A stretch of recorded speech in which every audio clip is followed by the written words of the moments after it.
ہمارے گھروں میں عورتوں کے زیورات کی زکوٰۃ عموماً مرد حضرات ادا کرتے ہیں۔ اس کی سب سے بڑی وجہ ہوتی ہے کہ عورتیں اپنے نہ کمانے اور زیورات کے ٹوٹ جانے کے خوف میں مبتلا ہوتی ہیں اور مرد حضرات سے اپنی زکوٰۃ ادا کرنے کا مطالبہ کرتی ہیں۔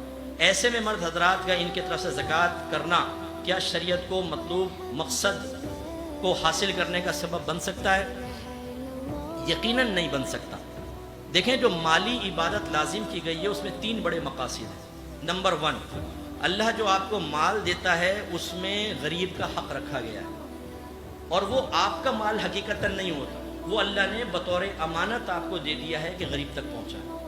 اگر ایک عورت اپنے زیور کی زکوٰۃ خود نہیں نکالے گی تو وہ اپنے مال سے تو نہیں دے رہی نا، اس کا حق شوہر دے رہا ہے، زکوٰۃ تو ادا ہو جائے گی لیکن اس کا حق تو ادا اس مال سے نہیں ہوا۔ دوسرا بنیادی مقصد ہے دل سے بخل کو دور کرنا، کنجوسی۔ جب ایک عورت مال کو جدا نہ کرنا چاہے تو یہ